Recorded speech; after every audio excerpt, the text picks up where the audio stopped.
Hi, this is Jake and Rick at Sage Grill. Don't forget to follow us at Facebook.com/sagegrill.com Facebook.com. and Twitter.com/sagegrill. See, it's not as easy as it looks, is it? Oh, come on. So right now we're going to talk about D'Arenberg. We're doing a D'Arenberg wine dinner. Yeah, it's Australia/D'Arenberg, but I love D'Arenberg, so all four wines that we're going to do at the Australian dinner is going to be D'Arenberg. Yeah, that's not a bad thing. No, definitely not. Today we're tasting Hermit Crab, which is a Viognier Marsanne blend. I think we've tasted one of these before, Triana out of Paso Robles.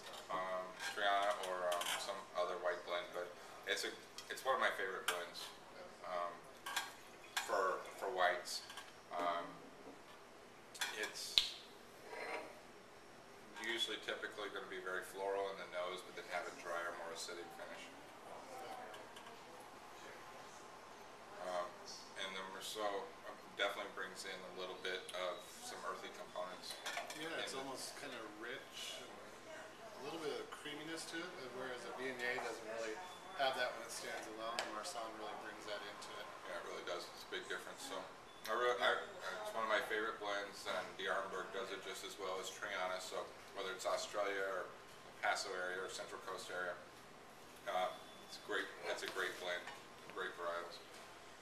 So this is going to be our reception wine.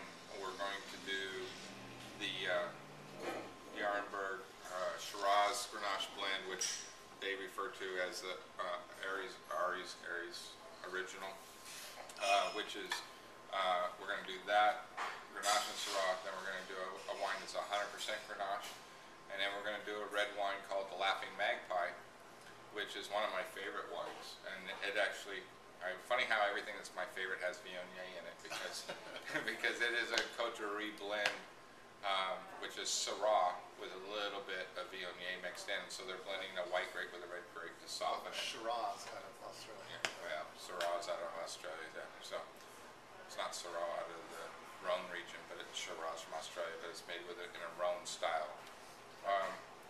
But they're awesome wines, and this Hermit Crab, I think, for a lot of times reception wines, we have Sauvignon Blancs at our wine dinners. By the way, the wine dinner is, I believe it's the 15th, August 15th. $59 a person plus tax and gratuity. It's a 3-course dinner, 4 wines. They're a lot of fun. We cut it off. We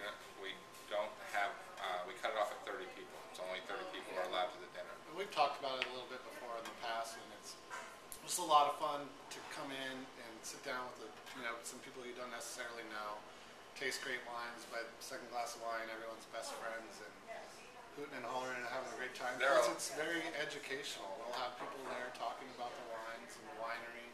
They're a lot of fun. We just did, what did we just do? What was it? Argentina. Argentina, yeah. Great dinner. Unbelievable.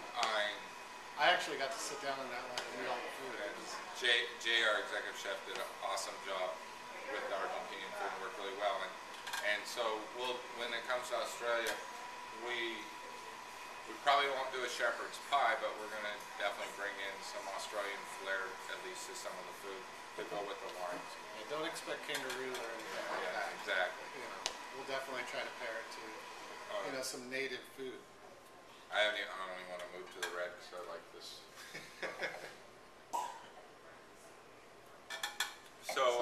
This is Grenache Syrah. I think it's a 50-50 blend. Yeah, huge amount of fruit on the nose.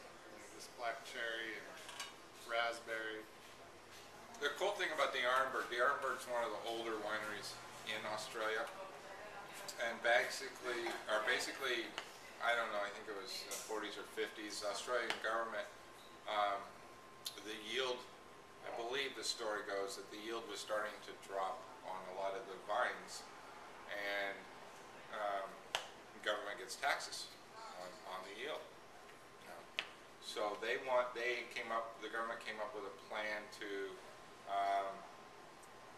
pay the wineries money to rip out the vines and plant new vines, and so kind of like tax credits, so to speak. And D'Arenberg had the kind of the wallet and the pocketbook to go to these different vineyards and say, we'll pay you not to rip it up. And we'll pay, we'll buy your grapes based on acreage and not necessarily tonnage for however many years. And it was very smart. So what the Arnberg does now is, they have Shiraz vines that are 100+ years old. Yeah, so it's a great winery. It's a great story, and it's one of the best wine dinners of the year. Yeah. And that's why we just go all with the Arnberg. So. Anyway, on this wine, real quick, because we're probably running long, rambling. It's a little bit different. It's something that we haven't done at a wine dinner before, to add the Grenache and the Syrah. And the only thing it's really missing from a typical Rhone style would be the Mourvedre. But it's very good. It's got some nice fruit to it, but it's full-bodied and round. So It's going to go great with food. yeah, it will. It'll be a great wine. It's a little bit of licorice in this wine, a little bit of tobacco and leather in this wine.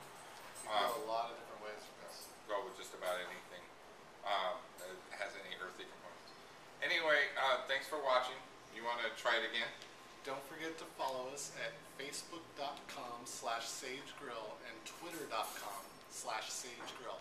See, not that hard. And sagegrill.com. Sagegrill.com. And don't forget about Foursquare. Well, I think they know we're on Foursquare. We say it all the time. Anyway, obviously it's not that hard. Jake did it. So, and thanks for watching. We'll see you next week. Bye, guys.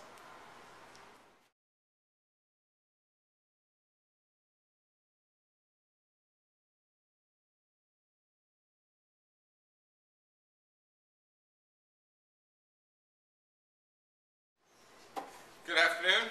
Rick, this is Jacob here at Sage Grill, Encinitas. SageGrill.com.